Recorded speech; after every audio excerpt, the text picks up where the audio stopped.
Magandang araw sa inyong lahat. Heto na ang latest weather update natin para sa iba't ibang bahagi ng bansa. Patuloy na lumalakas si Typhoon Sodel at inaasahan itong papasok sa Philippine Area of Responsibility sa mga susunod na araw habang ang kasabay nitong bagyo ay mahihila sa kanyang sirkulasyon. Kung gusto mo naman lagi kang informed sa lagay ng panahon, huwag kalimutang mag-subscribe dito sa channel. Sa kasalukuyang lagay ng panahon, ang southwest monsoon ang patuloy na nakaapekto sa Luzon. Dahil dito, inaasahan pa rin ang maulap at pabago-bagong panahon sa malaking bahagi ng northern at central Luzon, habang may mga lugar na makararanas ng scattered rains, thunderstorms at biglaang pag-ulan. Kasabay nito, tatlong tropical cyclone ang binabantayan sa labas ng Philippine Area of Responsibility, kabilang ang mas lumakas ng Typhoon Sodel sa silangan ng bansa, isang tropical depression sa silangan ng Eastern Visayas, at si Tropical Depression Gainari sa hilaga-hilagang silangan ng Itbayat, Batanes. Sa ngayon, ang direktang nagpapadala ng ulan sa Luzon ay ang southwest monsoon. Kapag aktibo ang southwest monsoon, mas maraming moisture ang pumapasok mula sa karagatan papunta sa mga kanluran at hilagang bahagi ng bansa. Ito ang dahilan kung bakit may mga lugar na makakaranas ng cloudy skies with scattered rains and thunderstorms, lalo na sa Ilocos Region, Cordillera Administrative Region, Batanes, Cagayan, Zambales, Bataan, Nueva Ecija, Bulacan, Tarlac at Pampanga. Sa mga lugar na ito, maaaring maging moderate to at times heavy ang pag-ulan, kaya posible ang flash floods sa mabababang lugar at landslides sa mga matataas o matatarik na bahagi. Sa labas ng PRR, ang unang binabantayan ay si Typhoon Sodel. Ngayong araw, ang sentro nito ay tinatayang nasa 2,555 kilometers east of northern Luzon. Taglay ni Sodel ang maximum sustained winds na 150 kilometers per hour malapit sa sentro, may gustiness na umaabot hanggang 185 kilometers per hour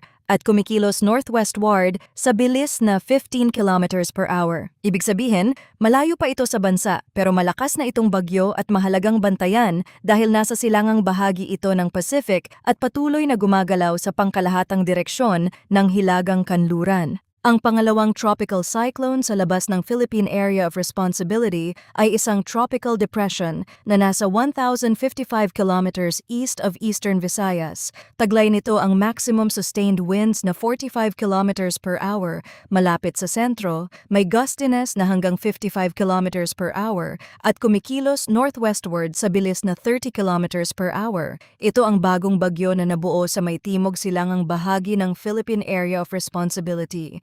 Sa ngayon ay nasa labas pa ito ng PAR, pero dahil nasa silangan ng Eastern Visayas at mabilis ang galaw patungong hilagang kanluran, mahalagang subaybayan kung paano ito makikisalamuha sa mas malakas na si Sodel. Ang pangatlong system naman ay si Tropical Depression Gainari na nasa 660 kilometers north-northeast of Itbayat. Taglay nito ang maximum sustained winds na 55 kilometers per hour malapit sa sentro, may gustiness na umaabot hanggang 70 kilometers per hour at kumikilos northwestward slowly. Si Gainari ay nasa hilagang bahagi na ng bansa at palayo sa kalupaan ng Pilipinas. Gayunman, dahil nasa malawak na paligid pa rin ito ng Northern Philippine Monitoring Domain, maaari pa rin itong magkaroon ng impluensya sa pressure pattern at sa daloy ng southwest monsoon sa hilagang bahagi ng Luzon.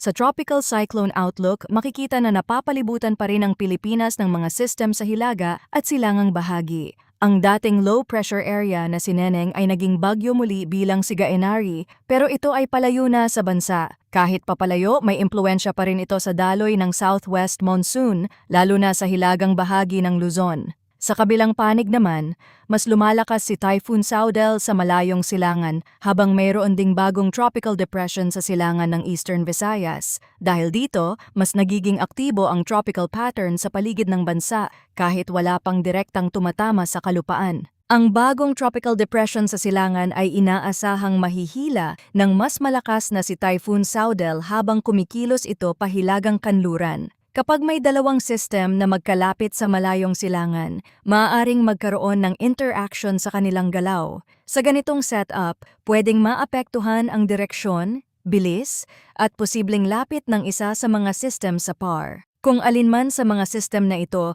ang pumasok sa Philippine Area of Responsibility at ganap na maging bagyo sa loob ng area, ito ay tatawaging Bagyong Obet. Sa ngayon, malayo pa sila, pero dahil may indikasyon ng interaction at patuloy na paggalaw papalapit sa pangkalahatang direksyon ng Hilagang Kanluran, mahalaga ang maingat na pagbabantay. Para sa Ilocos Region, mahalagang bantayan ang pag-ulan mula sa southwest monsoon. Maaaring maging makulimlim ang kalangitan at magkaroon ng scattered rains and thunderstorms sa iba't ibang bahagi ng araw. Hindi palaging tuloy-tuloy ang buhos, pero kapag may active rain band na pumasok mula sa kanlurang bahagi, maaaring lumakas ang ulan at magdala ng moderate to at times heavy rains. Sa mga lugar na malapit sa ilog, sapa, mabababang kalsada at baybayeng komunidad, posible ang localized flooding kapag tumagal ang buhos. Sa mga bahagi naman na malapit sa kabundukan, kailangan ding bantayan ang landslide risk kung paulit-ulit ang pag-ulan. Sa Cordillera Administrative Region, kabilang ang Abra, Benguet at iba pang matataas na bahagi, mas mataas ang concern sa landslides. Kapag ang moisture mula sa southwest monsoon ay tumama sa kabundukan, mas madaling kumapal ang ulap at mas lumakas ang buhos sa elevated areas. Sa Benguet, maaaring maapektuhan ang mountain roads, mga komunidad sa paanan ng bundok at mga lugar na dati nang nabasa ng mga naunang ulan. Sa Abra at iba pang bahagi ng Cordillera, dapat ding bantayan ang mga ilog at slope areas dahil ang malakas na ulan sa mataas na bahagi ay maaaring mabilis magdulot ng runoff pababa sa mga mababang lugar. Sa Batanes at Cagayan, inaasahan din ang cloudy skies with scattered rains and thunderstorms dahil sa southwest monsoon. Sa Batanes, dahil nasa dulong hilaga ito at malapit sa mga system na kumikilos sa hilagang bahagi ng monitoring domain, maaaring maging mas pabago-bago ang lagay ng panahon. Maaaring makaranas ng makulimlim na kalangitan, biglaang pag-ulan, at bugso ng hangin kapag may thunderstorm sa paligid. Sa Cagayan, posible ring magkaroon ng moderate to at times heavy rains sa ilang bahagi, lalo na sa mga lugar na malapit sa bundok at daluyan ng tubig. Kapag nagtagal ang ulan sa mga bahaging ito, maaaring tumaas ang banta ng flash floods at landslides. Sa Zambales, Bataan, Nueva Ecija, Bulacan, Tarlac at Pampanga, ang scattered rains and thunderstorms ay maaari ring magdala ng pag-ulan sa iba't ibang oras ng araw. Sa Zambales at Bataan, mas ramdam ang epekto ng southwest monsoon dahil nakaharap ang mga ito sa western side ng Luzon. Maaring maging pabalik-balik ang ulan at kung tumama sa kabundukan, mabilis itong makaapekto sa mga daluyan ng tubig. Sa Nueva Ecija, Bulacan, Tarlac at Pampanga, ang mga kapatagan at low-lying communities ang dapat bantayan kapag lumakas ang buhos.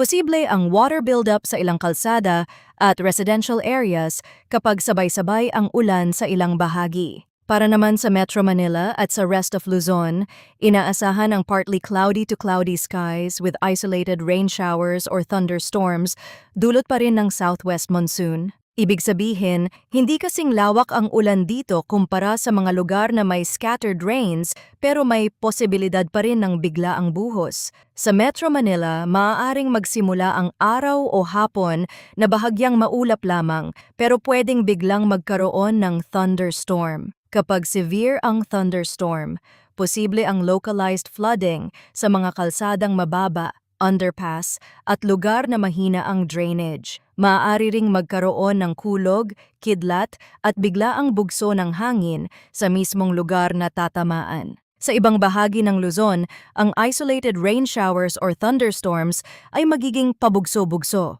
May mga lugar na maaaring halos walang ulan, habang ang kalapit na bayan ay makakaranas ng malakas na buhos. Ito ang karaniwang katangian ng isolated thunderstorms. Maaaring hindi malawak ang sakop, pero sa mismong lugar na tatamaan, pwede itong maging malakas. Kung severe ang thunderstorm, posibleng magkaroon ng flash floods or landslides sa mga lugar na mababa, malapit sa ilog, o nasa matatarik na bahagi. Kaya kahit hindi kasama sa mas aktibong rainfall area, may banta pa rin kapag biglang lumakas ang thunderstorm. Sa rest of the country, ang lagay ng panahon ay partly cloudy to cloudy skies with isolated rain showers or thunderstorms dulot ng localized thunderstorms. Sa Visayas at Mindanao, mas lokal ang pagbuo ng ulan sa maraming lugar. Maaring magsimula ang araw na mainit o bahagyang maaliwalas, pero kapag uminit ang paligid at dumami ang moisture sa atmosfera, pwedeng kumapal ang ulap at magdala ng biglaang ulan. Kapag severe ang thunderstorm, posible pa rin ang flash floods o landslides, lalo na sa mga mabababang lugar at mga komunidad na malapit sa bundok o daluyan ng tubig. Sa ganitong setup, mabilis magbago ang lagay ng panahon sa loob lamang ng ilang oras. Pagdating naman sa wind and coastal water conditions, sa northern at western sections ng Luzon ay inaasahan ang moderate to strong na hangin mula southwest. Ang coastal waters ay moderate to rough na may taas ng alon mula 1.5 hanggang 3.4 meters. Ibig sabihin, mas magiging maalon ang dagat sa mga baybaying lugar ng northern at western Luzon, lalo na sa mga bahaging nakaharap sa West Philippine Sea at sa dulong Hilaga. Sa ganitong kondisyon, maaaring maging mahirap ang paglalayag ng maliliit na sasakyang pandagat, lalo na kung may kasabay na thunderstorm at biglaang pagbugso ng hangin. Kapag lumakas ang ulan sa dagat, maaari ring bumaba ang visibility. Sa rest of the country, inaasahan naman ang light to moderate na hangin mula south to southwest. Ang coastal waters ay slight to moderate na may taas ng alon mula 0.6 hanggang 2.1 meters. Sa pangkalahatan, mas banayad ang kondisyon ng dagat kumpara sa northern at western sections ng Luzon. Pero maaari pa rin itong magbago kapag may localized thunderstorm. Kapag may makapal na ulap, kulog, kidlat, at biglang pagdilim sa karagatan, maaaring pansamantalang lumakas ang hangin at tumaas ang alon. Kaya kahit slight to moderate ang general sea condition, mahalagang obserbahan ang aktual na kilos ng ulap at dagat sa paligid. Sa mga susunod na araw, ang magiging malaking tanong ay kung paano mag-i-interact ang mga system sa silangan. Si Typhoon Saudel ay mas malakas ngayon at kumikilos northwestward. Ang bagong tropical depression sa silangan ng Eastern Visayas ay mabilis ding kumikilos northwestward. Kapag ang mas malakas na bagyo ay nakaimpluwensiya sa galaw ng mas mahinang system, maaaring magkaroon ng pagbabago sa track nito. Ang ganitong interaction ay maaaring magdala ng mas komplikadong galaw. Kaya habang malayo pa ang mga system, marami pang posibleng pagbabago sa direksyon at bilis nila. Ito ang dahilan kung bakit hindi pa dapat maging kampante kahit ang kasalukuyang direksyon ay nakaturo sa Taiwan area.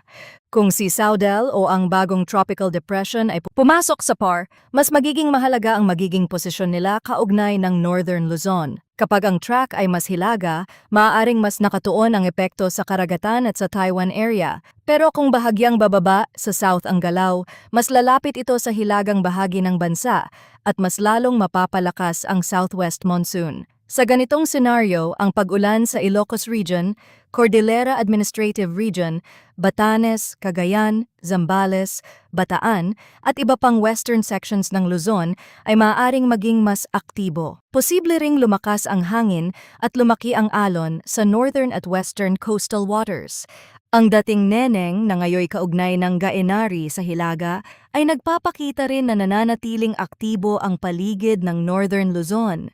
Bagamat palayo ito sa bansa, maaari pa rin nitong baguhin ang flow sa hilagang bahagi ng monitoring domain. Kapag pinagsama ang presensya ni Gaenari sa Hilaga, ang malakas na si Saudel sa silangan, at ang bagong tropical depression sa silangan ng Eastern Visayas, lumilitaw ang isang mas aktibong tropical pattern sa paligid ng Pilipinas. Hindi lahat ng system ay kailangang tumama sa lupa para magkaroon ng epekto. Minsan, ang kanilang pinagsamang posisyon ang nagpapalakas sa southwest monsoon at nagdadala ng ulan sa bansa. Sa kasalukuyang pananaw, wala pang malinaw na landfall sa kalupaan ng Pilipinas para sa mga system sa labas ng PAR, pero dahil malayo pa sila, marami pang maaaring magbago. Ang pinakamahalagang bantayan ay ang track ni Saudel, ang development ng bagong tropical depression, at kung alin sa kanila ang posibleng pumasok sa PAR bilang bagyong Obet. Kung mananatiling malakas ang southwest monsoon habang lumalapit ang mga system, maaaring magpatuloy ang maulan at maalon na kondisyon sa ilang bahagi ng Luzon. Ang epekto ay maaaring maramdaman sa ulan, hangin, at kondisyon ng karagatan kahit ang sentro ng bagyo ay nananatiling nasa malayo.